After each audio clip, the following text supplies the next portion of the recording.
Hello friends, welcome to my channel. In today's video you will learn about section 167 of Companies Act 2013, that is vacation of office. So first we will start with the section 167 subsection 1. Section 167 subsection 1 क्या कहता है? The office of the director shall become vacant in the following cases. अब हम कुछ cases के बारे में बात करेंगे जिससे जो ऑफिस है डायरेक्टर का वो वेकेंट हो जाता है, यानी खाली हो जाता है, उसकी जगह किसी और को आना पड़ता है, यानी वैकेंसी आ जाती है. So sir the first case is he incurs any disqualification under section 164. Under section 164 हमने जितनी भी डिस्क्वालिफिकेशन पढ़ी थी उसमें अगर एक भी अप्लाई हो जाती है इस डायरेक्टर पे, देन उसका जो ऑफिस है वो वेकेंट हो जाएगा और वैकेंसी आ जाएगी. अब न्यूली इंसर्टेड क्या है, नया अमेंडमेंट है. Where he incurs disqualification under subsection was section 164 subsection 2, the office of the director shall become vacant in all the companies other than the company which is in default under section that subsection. अब वो किस चीज़ का subsection था? Company इन default, यानी director की कोई गलती नहीं है, डिफ़ॉल्ट में कंपनी है. तो अगर डिफ़ॉल्ट में कंपनी है तो उस डायरेक्टर को हम वेकेंट नहीं कर सकते, उसमें ये सेक्शन एप्लीकेबल नहीं होगा. फर्स्ट केस हमने समझ लिया, अगर डिस्क्वालिफिकेशन आ जाती है. Second case is B, he absent himself from attending all the meetings of the board of director for a period of 12 months और more without or with leave. यानी वो एब्सेंट कर लेता है अपने आप को, यानी वो अटेंड करता ही नहीं है मीटिंग, जो भी बोर्ड ऑफ डायरेक्टर्स की मीटिंग होती है वो अटेंड करता ही नहीं है. कब तक? 12 months या उससे ज़्यादा के पीरियड तक अगर वो मीटिंग अटेंड ही नहीं कर रहा है बिल्कुल भी, 12 महीने हो गए या उससे भी ज़्यादा हो गए, तो उसको ऑफिस अपना वेकेंट करना पड़ेगा और वैकेंसी आ जाएगी.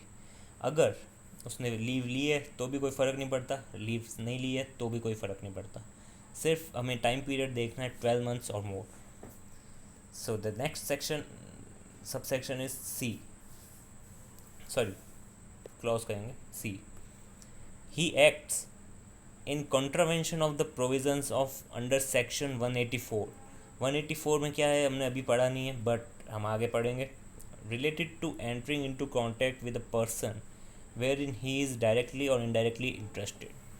इस सेक्शन में बेसिकली मैं ब्रीफ में बताऊं तो क्या है कि अगर कोई भी डायरेक्टर कंपनी का ऐसे किसी बंदे के साथ कॉन्ट्रैक्ट करता है जिससे वो उसका इंटरेस्ट है कुछ इनडायरेक्ट या डायरेक्टली, तो उसको वो डिस्क्लोज़ करना पड़ेगा या वो उससे कॉन्ट्रैक्ट नहीं करना चाहिए.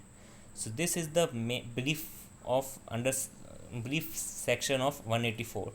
सो इसमें भी यही है, अगर वो उस सेक्शन को कॉन्ट्रावेन करता है, यानी ऐसे बंदों से कॉन्ट्रैक्ट करता है जिसमें उसका फ़ायदा है और कंपनी का फ़ायदा वो नहीं देख रहा, उसमें सिर्फ वो उसका फ़ायदा देख रहा है खुद का, तो वो वैकेंट हो जाएगा ऑफिस उसका और वैकेंसी आ जाएगी. Next D, he fails to disclose his interest in a contract in which he is directly or indirectly interested in contravention of the provisions under section 184. यानी पहला तो क्या था कि वो कॉन्ट्रावेंट कर देता है. अब ये डी पॉइंट क्या है, वो डिस्क्लोज भी नहीं कर रहा है, यानी वो अपना इंटरेस्ट डिस्क्लोज नहीं कर रहा है. उसकी दो रिस्पॉन्सिबिलिटी होती है, पहला कि वो कॉन्ट्रैक्ट करे ही नहीं, तो ये तो हो गया सी पॉइंट. दूसरा होता है कि अगर वो कॉन्ट्रैक्ट कर रहा है तो वो डिस्क्लोज़ करे उस चीज़ को कि हाँ वो इंटरेस्टेड है, तो उसमें क्या हो सकता है, उसमें कोई इसका कंपनी का लॉस नहीं है. अगर कंपनी किसी और के साथ भी कॉन्ट्रैक्ट करेगी तब भी कंपनी को उतना ही बेनिफिट मिलेगा, और अगर कंपनी उसके जो इंटरेस्टेड, अगर उसको इंटरेस्ट मिल भी रहा है, मतलब उसका कुछ भी फ़ायदा हो रहा है, तो उसमें कंपनी का कोई नुकसान नहीं है. ऐसा वो डिस्क्लोज़ कर रहा है और उसने किया नहीं, पर अगर नहीं करेगा तो ऑफिस वैकेंट हो जाएगा और वैकेंसी आ जाएगी, उसको हटा दिया जाएगा. So this is the point. C और डी में कंफ्यूज नहीं होना है. सी में क्या है, अगर वो कॉन्ट्रावेंशन करता है उस एक्ट में, यानी किसी भी तरह का कॉन्ट्रैक्ट करता है. डी में क्या है, वो डिस्क्लोज, इसमें डी में मेन पॉइंट है डिस्क्लोज, यानी वो डिस्क्लोज नहीं करता है अपने इंटरेस्ट को कि हाँ उस कॉन्ट्रैक्ट में वो इंटरेस्टेड है, यानी उसको कुछ ना कुछ बेनिफिट मिल रहा है directly or indirectly. Next is E point, he becomes disqualified by the order of any court और ट्रिब्यूनल, यानी कोर्ट या किसी ट्रिब्यूनल के ऑर्डर से वो डिस्क्वालीफाई हो जाता है. F point is he is sentenced to imprisonment for not less than 6 months for an offense involving moral turpitude. moral turpitude यानी वही फ्रॉड्स और भी बहुत सारे होते हैं, जिसने भी ये चोरी वगैरह वो सब होते हैं moral turpitude के crimes.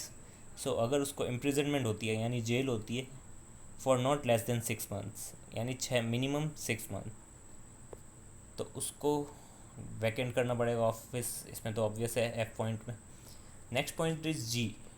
He is expressly removed in pursuance of any of the provisions of this act, यानी किसी भी एक्ट, ये जो एक्ट है इसका कोई भी एक प्रोविज़न में वो कुछ गलत करता है और उससे उसको रिमूव कर दिया जाता है एक्सप्रेसली, यानी उस लॉ में कहा गया है ऐसा कि उसको रिमूव होना पड़ेगा. अगर उसने कुछ ऐसा काम किया तो भी उसको ऑफिस वैकेंट कर देना पड़ेगा. H point is if he has been appointed as a director by virtue of holding office in any holding या subsidiary company etc. and such other office seized, यानी फॉर एग्जांपल एक holding company है,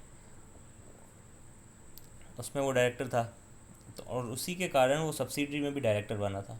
तो अगर holding से ही वो हट गया, यानी होल्डिंग से ही उसका अपॉइंटमेंट हट गया और उसी के कारण वो सब्सिडरी में रहा हुआ था ज़बरदस्ती, तो भी उसको ऑफिस वैकेंट करना पड़ेगा. बिकॉज उसका अपॉइंटमेंट हुआ ही किस लिए था, by virtue of holding office in an holding company या सब्सिडरी कंपनी, जिसके भी कारण वो था. अब वो मेन मकसद ही ख़त्म हो गया, मेन होल्डिंग कंपनी से ही वो हट गया, तो उसको सब्सिडरी से भी अपना ऑफिस वैकेंट करना पड़ेगा. अब ये हमने जितना भी पढ़ा था वो था सब सेक्शन 1 यानी सेक्शन 167 सब सेक्शन 1. उसमें सारी चीज़ें लिखी हुई थी कि क्यों एक ऑफिस डायरेक्टर का वेकेंट होगा और क्यों वैकेंसी क्रिएट होगी. अब सेक्शन 167 सब सेक्शन 2, इसमें क्या है, पेनल्टी फॉर कॉन्ट्रावेंशन. किसी भी तरह की मतलब कॉन्ट्रावेंट किया उसने, सब सेक्शन 1 में जितना भी हमने पढ़ा उसमें किसी भी पॉइंट में उसने कॉन्ट्रावेंशन किया तो उसको फ़ाइन होगा कितना, minimum 1 lakh to maximum 5 lakh, या फिर इम्प्रिजनमेंट अप टू 1 ईयर और बोथ, यानी फ़ाइन भी होगा इम्प्रिजनमेंट भी होगी. ये भी हो सकता है, खाली फ़ाइन भी हो सकता है और खाली इम्प्रिजनमेंट भी हो सकती है. Next section is section 167 sub section 3 where all the director including promoters of the company have to vacate their office. Then central government shall appoint requisite number of directors. Term till next general meeting. अब इसमें इसका क्या मतलब है, अगर जो हमने sub section 1 में जितने भी पॉइंट्स पढ़े उसमें से कोई ना कोई सारे पॉइंट्स मतलब लगभग सारे के सारे डायरेक्टर्स पे अप्लाई हो जाते हैं एक साथ और प्रमोटर्स पे भी, यानी जितने भी डायरेक्टर्स हैं सबको ऑफिस खाली करना पड़ता है और वैकेंसी क्रिएट हो जाती है सबकी जगह. तो अब ऐसा तो है नहीं, कंपनी चलाने वाला कोई तो होना चाहिए ना. प्रोमोटर्स भी हट रहे हैं, सब डायरेक्टर्स भी हट गए, तो क्या होगा, सेंट्रल गवर्नमेंट अपॉइंट करेगी मिनिमम नंबर ऑफ डायरेक्टर्स जितने भी उसको मिनिमम चाहिए. जैसे पब्लिक कंपनी के लिए 3, प्राइवेट के लिए 2, तो वो मिनिमम नंबर ऑफ़ डायरेक्टर या रिक्विजिट नंबर ऑफ़ डायरेक्टर्स जो है सेंट्रल गवर्नमेंट अपॉइंट करेगी. और उनका टर्म कब तक रहेगा, टिल नेक्स्ट जनरल मीटिंग, क्योंकि नेक्स्ट जनरल मीटिंग में तो मेंबर्स अपने आप अपॉइंट कर लेंगे किसी न किसी डायरेक्टर को. सो this is the point of this sub section. क्योंकि ऐसा तो है नहीं बिना डायरेक्टर की कंपनी चलेगी, भले ही 3 महीने 4 महीने बिना डायरेक्टर के कभी कंपनी नहीं चल सकती. सो this is the crux of this formula, sorry this section. Now, section 167 subsection 4. A company, private company, may impose additional conditions for vacation of office. हमने सबसेक्शन 1 में जितनी भी कंडीशंस पढ़ी, अगर प्राइवेट कंपनी चाहे तो इसके अलावा और भी एडिशनल कंडीशंस रख सकती है अपने हिसाब से. But for public company this section is not applicable. This is just for private company. उसको ये है राइट मिला है कि वो और भी एडिशनल पॉइंट्स या कंडीशंस रख सकते हैं in context of vacation of office. अब एक नोट पढ़ लेते हैं. नोट में क्या है, सेक्शन 167(1) जो हमने पहले कुछ केसेस पढ़े थे 8-10 कि कब वेकेशन ऑफ ऑफिस होता है, उसमें जो ई और एफ पॉइंट था, चलो ई और एफ पढ़ लेते हैं एक बार. एक बार फिर से पढ़ लेते हैं, कोई नुकसान नहीं है इसमें।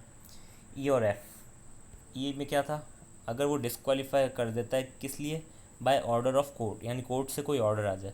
और एफ पॉइंट किस लिए था, अगर उसको जेल हो जाए। Okay, in case of moral turpitude. So तब क्या होगा, क्या लिखा हुआ है, in case of subsection 1 E and F, E and F point हमने पढ़ लिया। No need to immediately vacation of office, उन दो पॉइंट्स में हमें इमीडिएट वेकेट नहीं करना है ऑफिस। क्यों, क्योंकि ये कोर्ट से ऑर्डर आया। अब कोर्ट से जब ऑर्डर आएगा तब हमें क्या करना है, सबसे पहले कोर्ट से पहला ऑर्डर आया यानी फर्स्ट ऑर्डर, 30 दिन के बाद हम या तो अपील करेंगे या नहीं करेंगे। अगर अपील हमने नहीं की, यानी हमने उसके अगेंस्ट में कुछ भी अपील नहीं की, तो ऑटोमेटिकली वेकेशन हो जाएगा ऑफ ऑफिस। क्योंकि अगर अपील नहीं कर रहे तो हम एक्सेप्ट कर रहे हैं अपनी गलती, तो automatically vacation of office. But अगर हमने अपील की तो हम और वेट करेंगे सेकंड ऑर्डर का।